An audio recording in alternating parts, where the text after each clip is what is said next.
2, 3, 3. Correct, down one. All right, we're good.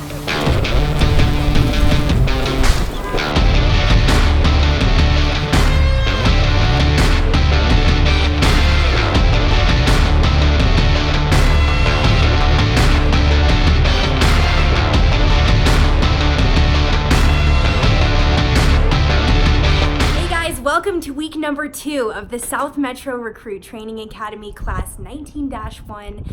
Thank you so much to all of you who checked in and looked at last week's video of week number 1. We have got some hard workers out here, and we're out on the drill ground today. It is Tuesday, and this week is all about SCBA. So those are the air packs that the firefighters wear on their back. They're learning about how to maneuver through really tight spaces, how to help each other out. They're gonna have these blindfolds on so that they can't really see anything, and they're gonna have to work together as a team in order to get out of certain situations. So the first thing I wanted to show you guys to start off this week is there is a flag at the top of the drill ground tower, and it's specifically for this academy. It's gonna be flying for the entire time that they are training and going through all of their hard work. So let's take a little hop upstairs.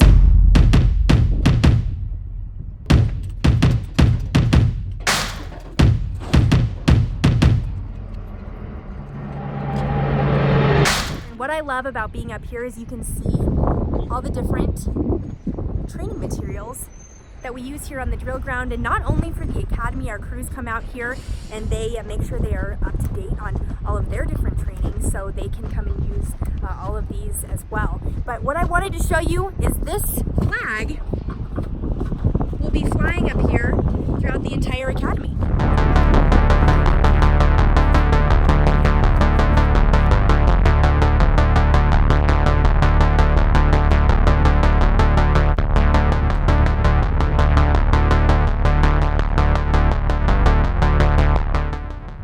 All right, so we are gonna go through this confined space tube. This is a part of the training this week. Instructor Slot is here, and he's gonna explain everything in a moment. But this part, is it pretty difficult to do with your SCBA on? Yeah, so you're about a foot wider than you normally are with your SCBA on. This tube is to gain them some confidence. It's about twice the size of our smallest portion of this maze. So if they get through this a few times, they feel pretty good. Then they get in the maze and they're gonna go through an even smaller portion. But they can't see it, so they're not gonna be able to psych themselves out too much. All right, so I'm gonna try to go through. Here we go. It's a little dirty in here, but that's okay. All right, and this is a lot easier for me because I'm not actually wearing one of the SCBA packs right now. Okay, making our way through. Like this? Okay. We made it. There we go. And I'm a little dusty, that's okay. Right now they're getting used to being in SCBAs and doing search and rescue activities. So over here is our maze and all of our props for getting them used to being in air packs. So out here we have entanglement props, confined space props, and a studded wall prop. Inside the trailer is a maze with hundreds of feet of hose and multiple different paths that they can take. We preface with them that if they're in a situation like that, it's an emergency and they're on their way out.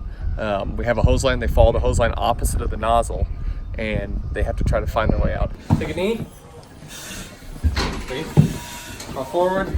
Get your feet out. Get out of the building.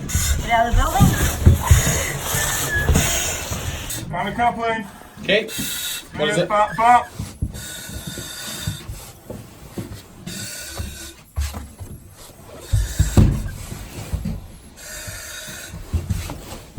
In there, it's very tight, it's dark, they're blacked out.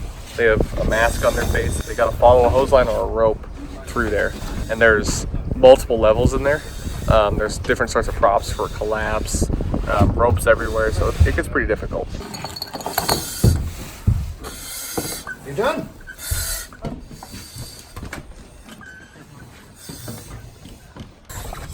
There you go. Come on, you almost there. Yeah! Turn your hips. There we go. They're pretty new at this. This is only their second week in the academy, so we're kind of pushing them real hard to get things moving in the right way. The air packs are a really important piece of their gear, and they need to be a master of it by the time they graduate.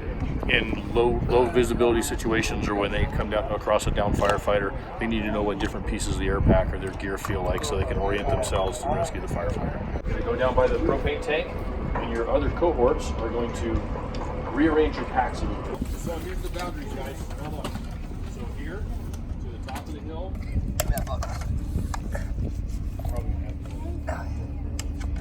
Oh man.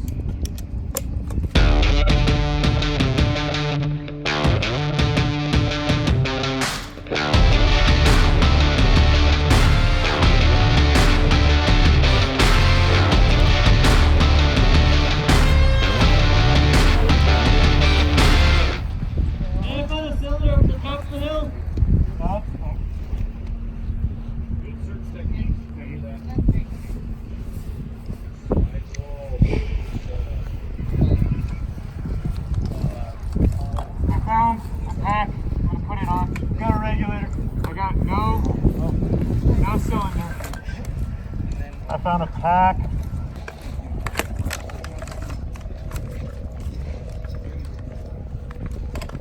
You want to follow my voice? I'm over here. Downhill. Keep packing. Downhill. That's you. Okay, he's coming. Yeah, I'm right here. I got 2 packs. They're super tangled.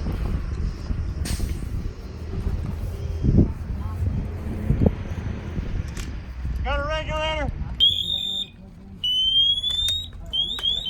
Alright, I got one. I have another pack here. Yeah, get it. Find it.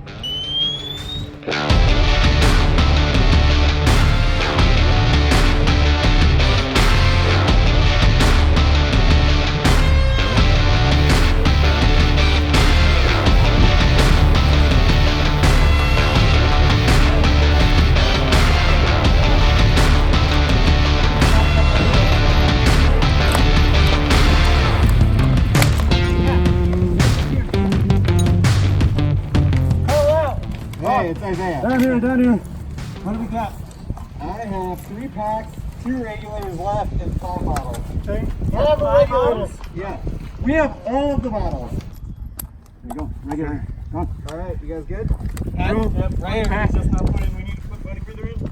And those two did a really, really good job of going down methodically. They went all the way back down, went all the way down, and they finally caught that pack. It would have been easier if they would have went this way. They would have caught it like, but it was 2 of them. And they searched the entire area. Good morning, everybody. It is Thursday, 5:45 a.m. You can see it's still a little bit dark outside, but I wanted to come to one morning of PT this week to give you guys an idea of what the recruits are doing outside of the normal daytime hours. So we're gonna go inside because today is the first day they're jumping in the pool. Ready? Begin. 1, 2, 3, 1, 1, 2, 3, 2, 1, 2, 3, 3, 1, 2, 3, 4, 1, 2, 3, 5, 1, 2, 3, 6, 1, 2, 3, 7, 1, 2, 3, 8, 1, 2, 3, 9, 1, 2, 3, 10.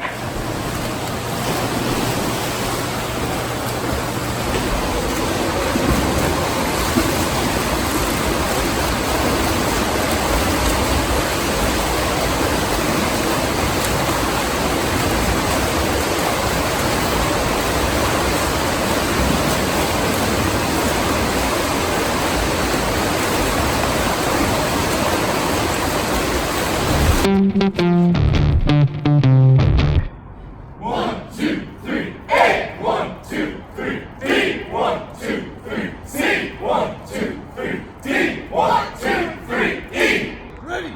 Begin. 1, 2, 3, A, 1, 2, 3, B, 1, 2, 3, C, 1, 2, 3, B, 1, 2, 3, C.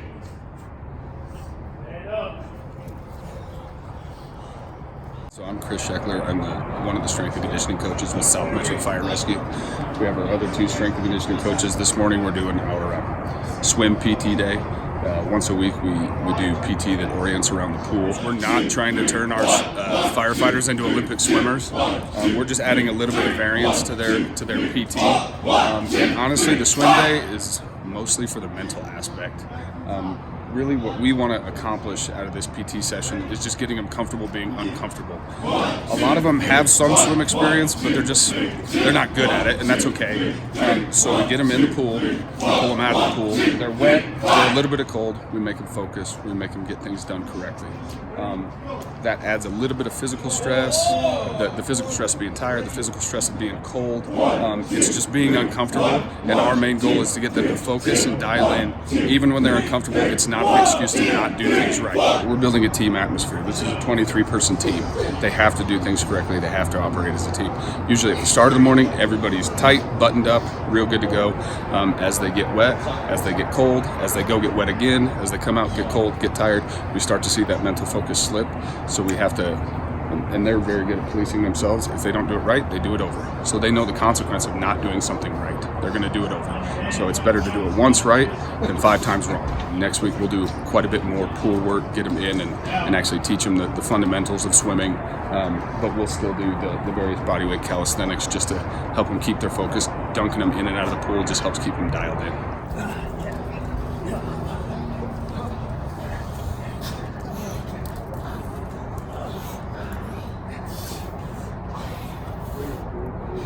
You're good, Dale. Stand up. Up. 3. Down. Up. 4. Down. Up. 5. Down. Up. 6. Legs.